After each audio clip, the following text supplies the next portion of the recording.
Hey everyone, welcome to another episode of the Purple Coloured Glasses. This week I'll be going through how I went with my tips for round 10 and also Freo's disappointing loss to Collingwood.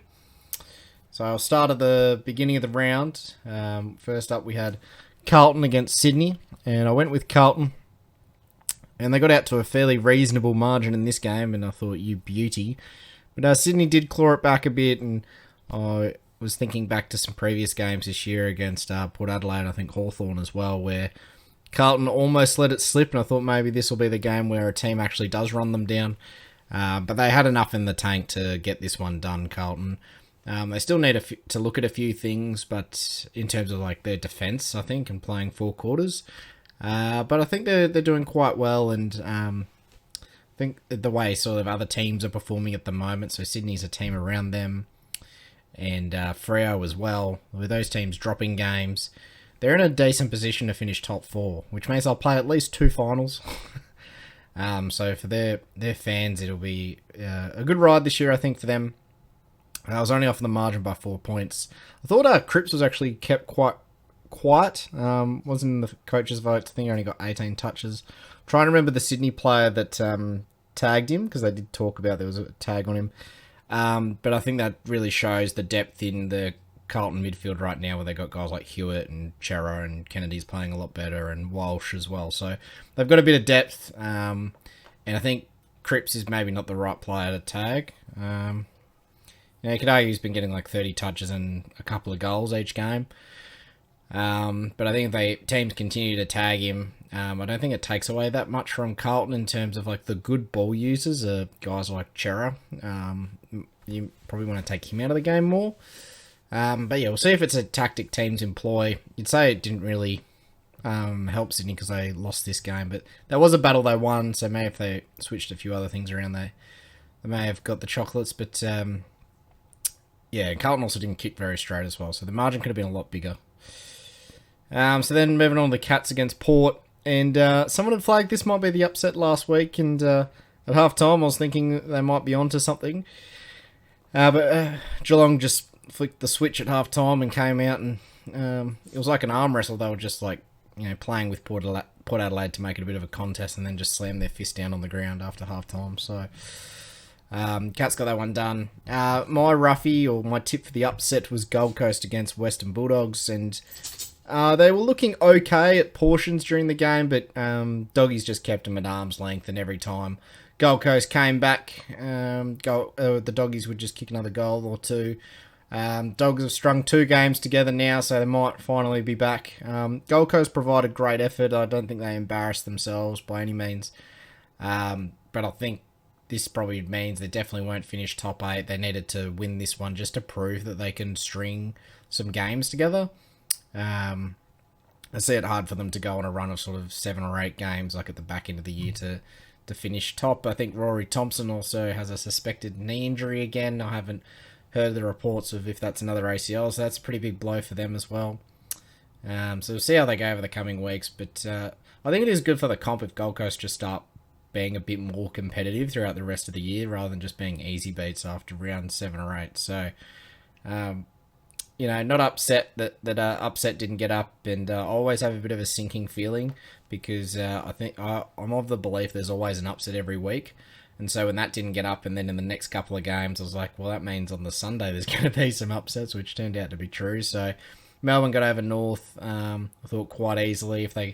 Not quite easily. North gave them a bit of a game for a quarter and a bit. I think we're leading at one stage, but yeah, similar to the Geelong Port Adelaide game, after half time, Melbourne really put the foot down. They kick straight, they win by a bit more. And then Adelaide really had their opportunities to win this game against St Kilda. We're just very poor in front of goal.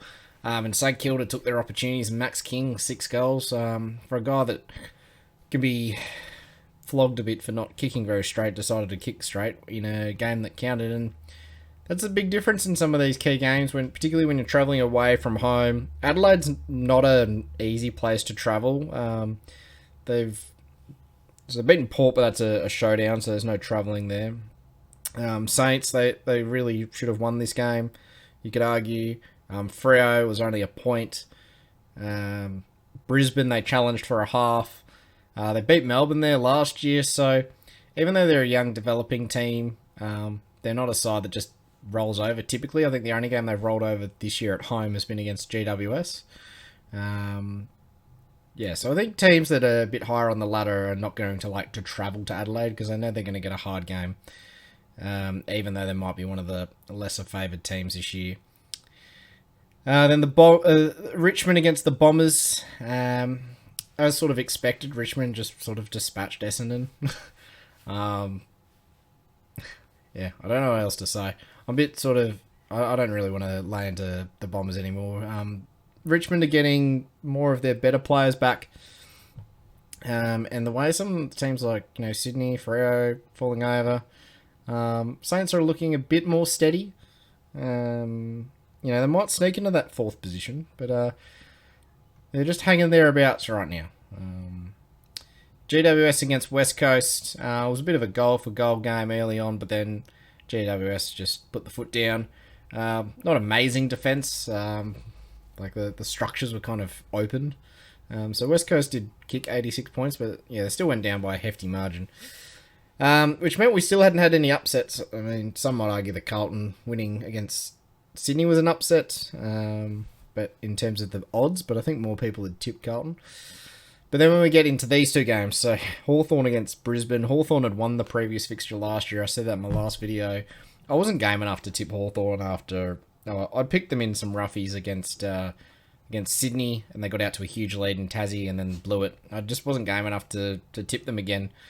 And I should have, because they got it done by 6 points in a very high-scoring game, 117-112. I didn't watch any of this game. I was at the Freo game, which was on around the same time. And then the Freo Collingwood game. So, when do you imagine a beautiful Sunday morning in Perth? Gone out, had a nice breakfast. I'm getting excited for the game. I know there's actually going to be bad weather later on. But I'm enjoying the moment. It's very pristine, and we've made the decision to actually go to the game, not bail because of rain. Got the ponchos on, walking from the train station, sitting in my seats. I had the offer to get a seat a bit higher up under cover, but I went, no, I want my seat close to the fence, so I'll watch it up close. And I liked what I saw earlier. There was like puddles throughout the ground, but the boys were cracking in. And I thought, here we go. They're showing up with more intent than last week. Definitely thought effort was there last week, but there was a bit more intent. We started well. Thought Collingwood probably hit us on the counter-attack or the break a bit. And we sort of at even scores going into quarter time. But then as the game progressed, it was just, I don't know, like our forwards. I'd say 2 weeks in a row, I'm trying to think of a forward that's actually won their position against the defender they're playing on. Last night, Sunday, you could argue maybe Sam Switkowski and maybe Michael Walters broke even. And I think you'd have to put a pretty strong case to mount that. But everyone else was soundly beaten by Collingwood defenders. In terms of contested possession, we were quite on top of that by a significant margin. So we're getting our hands onto it first. And then Collingwood just outsmarted us, I think. So they put enough pressure on. Their tackles were really up, so they brought the intensity. And they either forced us to panic handball around, so we had a rubbish kick going forward, or they forced us out wide, denied us the corridor, and we just couldn't kick to anyone. And they were holding some guys back off the contest, and they were just intercepting it, sweeping it, and then hitting us on the break effectively. It was different to the way Gold Coast beat us last week, but it was very similar method in terms of defend well behind the ball, empty out the forward line, and then expose some of our guys one-on-one. There weren't too many goals Collingwood scored when we actually managed to get our numbers back. A lot of their goals were, out the back, one-on-one contests where Pearce or Cox actually got beaten. There was a couple of mistakes that Logue made where the ball got turned over and they hit us. We didn't really get those same sort of opportunities, which is sometimes what happens when you win contested ball and you're on top. They're sort of rolling numbers back.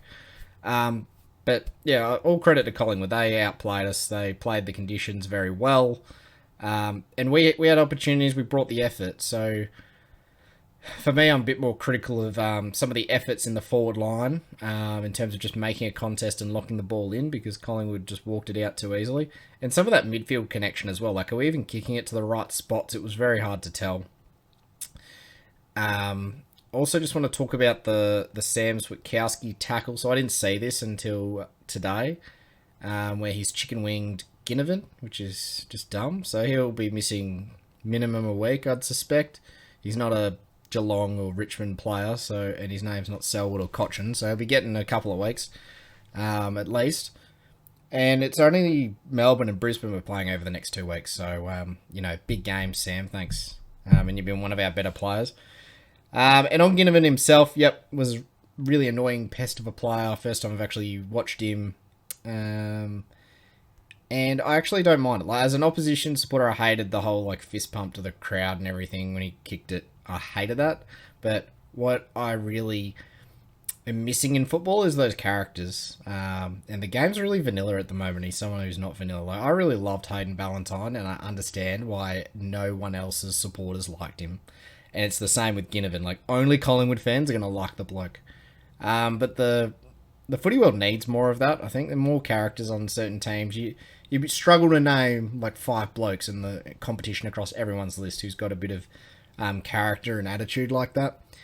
And I think the game's a bit worse for it. I'd like to see more trash talking from coaches in games, like, oh yeah, we know this mob ain't very good, we're probably going to smash them, or a few mind games in terms of that we think their backline's not great, they leak a lot of goals. Like, there's not a lot of that sort of stuff that goes on. And you look back at, say, the Kennett curse with the Geelong Hawthorn game, it added a lot of theatre to the game. It was like, Geelong are going to win again, and then Hawthorn would be leading, and then Geelong will come back and win. Like, it added something to the spectacle. And you see it in the derbies, showdowns a bit, some of the sort of classic Victorian rivals. It's all talked down. Like, the derby these days is so talked down. Like, both coaches are like, yeah, it's just another game, 4 points, which it is. But it'd be nice if they talked up the rivalry in some of these games a bit more. But yeah, so I thought Will Brodie and Sean Darcy really put in a shift for Freo. Mundy tried some things late when the game was almost out of reach. Definitely thought a lot of our players gave good effort, but it's more than effort. It's about a cohesive game plan, and I think it's 2 weeks in a row. Been a bit out-coached. The structures of the opposition teams have been more effective, and we haven't been able to adapt on the fly. So I got 6 out of 9 this week. Let me know how you went, and I'll be back later in the week to give my tips for the next round. See you, everyone.